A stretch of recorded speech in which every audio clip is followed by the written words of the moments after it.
Vote, the ayes are 232. The nays are 197.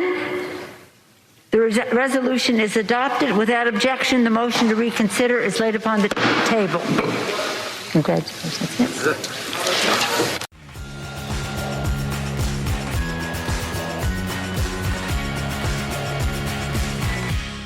Hello and welcome again. This is the Quick News Daily Podcast. I am your Midwest College student host, and today is Thursday, January 14th. Hey, before we get too far in, and I actually end up forgetting, I'm sorry if these next couple of episodes sound a little bit too much like Sweaty Balls or NPR. Well, Terry, I really got greedy this year. I'm asking Kris Kringle for a wooden bowl, some oversized index cards, and a funnel. Ooh, a funnel. That'll be great for funneling. I know. I feel like a glutton. I have to be honest, the problem with recording these longer episodes is that it just totally wrecks my voice. I'm usually so soft-spoken that talking loud enough to project, like I usually do for the show, which is actually probably normal volume for most people, I get called out for mumbling quite often. It just kills my voice. So here we are. I'm going to try being a little more soft-spoken, which actually might be a little bit more calming considering the subject matter that we're talking about. I mean, the guy who I'm trying to replace, the podcast that I sort of modeled myself after, the host talks like this, for God's sakes. So really, what's my competition here? Maybe there's something to it. In any case, I don't know what's up with this week, but there's just so much to talk about, especially since there was that day off in there. I can already tell I'm going to have to save some stuff for tomorrow, but let's get to the important stuff right away here, and first of all, is this story because I think it could affect a ton of listeners out there. The following products made by Midwestern Pet Foods have been recalled due to contamination by a toxin from mold. The specific products are called Sport Mix, Pro Pack Originals, Splash, Sports Trail, and None Better, NUNN, Dry Dog Food and Cat Foods. This affects products made with corn that expire on or before July 9th, 2022. The problem is that they may have aflatoxin in them, which sounds like a type of insurance from Aflac. Like I mentioned, aflatoxin actually comes from a mold called Aspergillus flavus, which can be found on corn and grains that are used to make the food. If your pet ingests enough of this, it can cause general sickness and or death. But the thing that's almost scarier is that it can cause liver damage without your pet showing any symptoms. If they do show symptoms, the ones to look for are sluggishness, loss of appetite, vomiting, jaundice, and diarrhea. It's no joke. 70 dogs have died so far, and 80 have become ill from the products. Strangely, no illness yet has been reported in humans or cats, but obviously you don't want to chance it with your cat, and the FDA still recommends washing your hands after handling pet food at any time, pet food of any kind, not just stuff that has aflatoxin in it. And so you don't have to try to sound these products out, the names of them. They're all listed in the show description. I put them in there for you, all of the ones that are recalled. You heard it from Nancy Pelosi in the beginning of the show. By a vote of 232 to 197, the House impeached Trump for a second time yesterday, which makes him the first president in history to be impeached twice. I don't know about you, but I think that pretty much ends the debate on who's the worst president in our history, especially post-slavery. I guess maybe I would argue that he's certainly the most incompetent in history because looking back at what Reagan did, he did horrible stuff because he was effective and actually got laws passed, but the Senate and or the House was always controlled by Democrats during his time, so he couldn't go on a total rampage. Also, obviously, there were a bunch of pro-slavery presidents before Lincoln, so they're awful in an even different kind of way. But I think it's clear that Trump is mentally unfit and completely narcissistic, so he makes whatever decisions are best for him, including attacking his own government.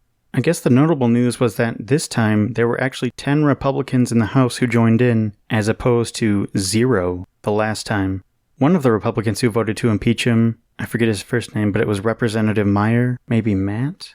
He said he and some of his colleagues have started wearing body armor and changing up their daily routines because they're afraid of being attacked. And don't get me wrong, that truly is sad. But I have to say, I have a real problem with all these Republicans in Congress sending their staff to talk to news outlets anonymously and tell the reporters, so-and-so would have voted to impeach Trump, but they were afraid for their family's safety, so they couldn't. That's BS. Do these people think that the 222 Democrats who voted for impeachment are living in rainbow land with unicorns? No way, man. They've had to deal with threats for 4 years. Grow up and do your job, and don't try to get sympathy for being a racist sympathizer. Also, that just shows how easily you can be manipulated to do whatever whoever's threatening you wants. Now, here's the ultimate problem. Mitch McConnell, of course, said that he's not going to call the Senate back for a special session to hold this impeachment trial, which means that this thing won't start until at least January 20th, though January 21st is more likely because the 20th is Inauguration Day. The news kept saying the 20th, so apparently the Georgia senators should be seated by then, so it would be 50-50, but I'm going to have to double check into that. So, in all, this means that we'll have to deal with Trump having power for 6 more days, which is bad in itself. It's also bad in the immediate sense because everything in Congress stops while this trial takes place. This means that they won't be able to work on another stimulus bill right away, which seems to be Joe Biden's first priority. And frankly, Americans need more than $600. That said, I did see a report today that said Biden is asking the Senate to do both at the same time, or at least work on confirming his cabinet as well. So you might ask, why even bother doing this? Basically, it comes down to one thing, and that's protecting us against this sort of thing in the future. The first way it does that is making sure Trump is convicted so that any future presidents will know that if they cross this line, both sides are going to come together and remove you from office. It also makes sure that this stands out in the history books so that everyone knows that this isn't going to fly. The second way it protects the future is that if a president is impeached, they are banned from running for federal office forever. This means that even if he wants to and is alive at the time, which everyone keeps assuming, Trump can't run again in 2024. Some hopeful people are saying this could be why Senate Republicans vote to convict him because he'd be out of their way if they want to run for president themselves in 2024, or he'd just be even more irrelevant because he can't keep threatening to run again so they won't have to keep worrying about making him happy. My hopes aren't necessarily high, but hey, I didn't think we'd see Al-Qaeda take over the US Capitol now, did I? As I mentioned a couple days ago, we keep slowly learning more and more about what happened on the date of the insurrection. This was pretty juicy. Former Chief of the Capitol Police, Stephen Sund, said that he asked for the National Guard to be called in 6 times before and during the insurrection, and they were all denied. From the story, I was actually pretty surprised to learn that the Capitol Police numbered around 1,400 that day, but that they were still overrun by the 8,000 rioters. There must be more that wasn't in this story because Sund says that during a conference call with several law enforcement officials at about 2:26 p.m. on that day, he asked the Pentagon to provide backup. It also says that when the mob reached the Capitol at about 12:40 Eastern Time, it took about 15 minutes for the west side perimeter of the building to be breached. So, between those two, there's like a lot of calls that I must be missing in there, because I'm not really sure how it would have helped since it was like 2 hours after they first got there. Sund says that senior Army official Lieutenant General Walter E. Pyatt, director of the Army staff, said on the call that he couldn't recommend that the Army Secretary should authorize this, saying, quote, "I don't like the visual of the National Guard standing a police line with a Capitol in the background." I'm sorry, that is a stupid reason. How would you like the visual of Mike Pence and Nancy Pelosi hanging from nooses outside the Capitol, General Pyatt? Apparently, Mayor Muriel Bowser also wanted a light police presence at the Capitol to try to avoid another Lafayette Square incident, which seems like a bad call in hindsight. She did request 340 National Guard members, and she did get them, but they were only requested to be traffic cops, essentially. She was relying on the DC Metro Police to do actual enforcement of the law. I'm just waiting to find out how deep the planning of this attack went, in terms of how many members of law enforcement, or even members of Congress helped to plan this thing out. There's also been actual confirmation that at least 2 Seattle police officers were put on administrative leave because they traveled to D.C. to take part in the event, and there have been unconfirmed accusations by several Democrats in Congress who say that they saw other members of Congress leading tours, quote-unquote, for white supremacists in the day or two before the insurrection, so there are some thoughts that they show the terrorists where certain offices were. Sort of related to that, I saw a photo of super Trumpy Congressman Matt Gaetz on his phone on the House floor just before the attack started. And this may sound normal, but even members aren't supposed to have their phones on the floor of Congress. So why would he be on his phone this day of all the days that he could? Now maybe it is a coincidence and this happens all the time, but maybe there's something to it. At least it sounds like the FBI isn't messing around with this investigation now. For this story, NPR said a federal investigator on the case said that the public will be shocked to learn what they've learned so far. So if this is some FBI guy saying this, it must be some real stuff. So, related to this, what does this mean for inauguration security? According to CNN, multiple defense officials have told them that the total request for National Guard is close to 30,000 guardsmen so far to help support Capitol Police, Park Police, and DC Metro, but officials believe that the actual number is going to be closer to 20,000. Even that number would be more than 3 times the number of active duty US troops currently in Afghanistan, Iraq, and Syria combined. Quick side note, in this article that I was reading from CNN, they use this mention of the Middle East to weirdly inject news about the troop drawdown over there and compare what Trump wants to do with that to what Biden wants to do with that.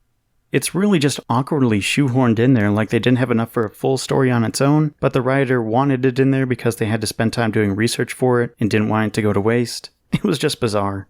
Officials also say that discussions are underway about raising the terrorism threat level, according to 2 sources, but one of them cautioned that no changes are expected as of now. One of the officials said the discussions began after the insurrection last week, and was based on information that a similar attack by, quote, armed militias could happen at the Capitol or elsewhere. One official said, quote, the chatter is off the charts right now, end quote, for something like that happening again, which is definitely a scary thought. CNN reported earlier this week that thousands of armed Al-Qaeda terrorists are plotting to surround the U.S. Capitol ahead of Biden's inauguration, according to a member of Congress who had been briefed about the situation. Several officials told CNN that there is a much better feeling that things are organized and being put into place correctly for the inauguration because the Secret Service is in charge of this one, with one official simply saying, quote, they don't mess around. The D.C. mayor has said that public parking garages in some areas of downtown D.C. and near the Capitol will be closed off starting at 6 a.m. Eastern on Friday, and they'll stay closed until the inauguration is over. Any cars left in the garages will be inaccessible until after the inauguration. It was also just announced that the National Mall will be closed to the public on Inauguration Day, and there will be no big screens, toilets, or panels for people to stand on. In fact, Joe Biden's advisors have gone so far as to say that this is intended to be an actual virtual event. Also, originally, Biden had been planning on traveling to the inauguration via Amtrak, I guess because that's his thing, but that's out the window now too. As Mama Quick News pointed out to me, I am sure that Donald Trump will use this to say that, wow, look, Joe Biden isn't the people's president because no one's there. It's smaller than my inauguration, because literally they won't be allowed to be there. Although, really, how will we know what he's thinking because he can't go on any social media? Maybe he'll call into Fox News and they'll just pull the old put the phone down and then walk away and just let him talk for a while because he won't even realize he's not talking to anybody. Okay, to lighten the mood a bit about this whole event, I just have to talk about this funny thing that happened after the insurrection. Obviously, since there were barely any arrests that happened while the whole thing was happening, people were sharing pictures of every terrorist that they could so that the FBI could find them later. So, this reporter from CNN simply shared a picture of the guy stealing the podium, and the caption said, quote, via Getty, one of the rioters steals a podium from the Capitol, end quote. This was a very unfortunate way to phrase it because by saying that this picture is from Getty, the via Getty part, at the beginning of the sentence, the via was also capitalized. Usually you put photo credit in parentheses at the end of a sentence, but this guy did it this way, and people thought via Getty was someone's name. They started retweeting the tweet and saying, and I quote, with grammar errors and all, via Getty, that is his name, let's get this guy and serve justice, and quote, I want Via Getty and everyone else who participated in this domestic terrorism at the Capitol today arrested and prosecuted to the fullest extent of the law. So folks, slow down before you fire off that tweet and think about what you're actually saying. Also, remember that Getty Images is a thing. Alright, last story here, and I have to say I was especially happy to see this piece of news. Letitia James, the Attorney General for the state of New York, is suing the NYPD and its leadership over what she calls their, quote, excessive, brutal, and unlawful handling of protests after George Floyd's death. She says that officers used, quote, indiscriminate, unjustified, and repeated use of batons, pepper spray, bicycles, and a crowd control tactic known as kettling against peaceful protesters. End quote. Keyword, peaceful.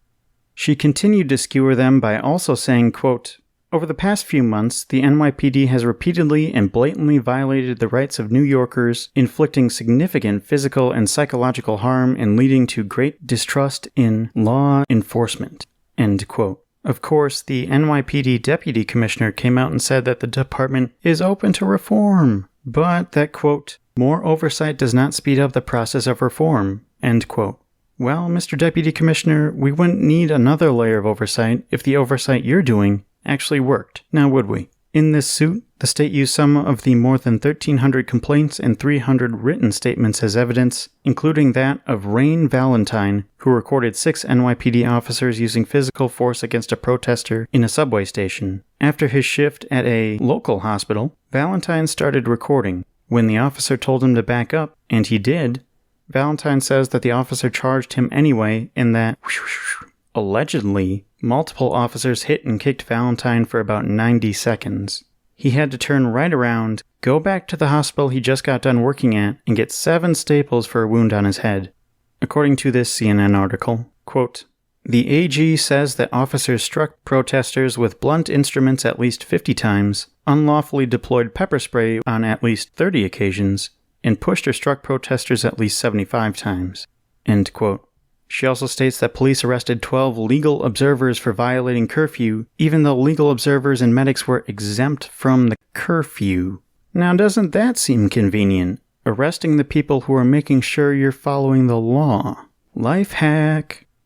To their credit, groups such as Legal Aid and the ACLU have already filed lawsuits against the mayor, the NYPD, and its leadership. Like I said, for what it's worth, I say go get 'em. What I saw on news coverage, including reporters getting targeted, arrested, and beaten, all on live TV, as well as the news that officers from all over the country were part of the insurrection last Wednesday, we need a real hard look at who's supposedly protecting us. It might be uncomfortable to rip off that Band-Aid, but frankly, we've got a lot of white supremacist, wannabe fascists in our police departments all across the country. Fire departments too, for that matter. I saw that the person who used a fire extinguisher to kill the Capitol policeman was a fireman. Ironic, don't you think? But I mean, think about it. If these cops are so extremist in New York, one of the most liberal, progressive places in the country, do you really think that your police department in rural Michigan or Minnesota or Kansas isn't chock full of these deplorables? Like I said during the protests, the defense that they always use that it's just a couple of bad eggs is ridiculous. In the past, however many months it's been since May, we found out that in America we have cartons and cartons of bad eggs and only a few that have stayed good in the refrigerator. Okie dokie artichoke, that's where I'm going to end it here for today for the news portion. We got through a lot more than I thought we would, so that's good. I'm still excited to bring some more news to you tomorrow, especially if you're a member of the Yang Gang, and we'll revisit a name that we haven't mentioned in quite some time, so it'll be fun. Until then, reach out if you have any questions, comments, concerns, things that I should be talking about but am not, or that you want to see in the future, or email me anytime at quicknewsdaily@gmail.com. But until tomorrow, stay safe, stay home, and I'll see you then.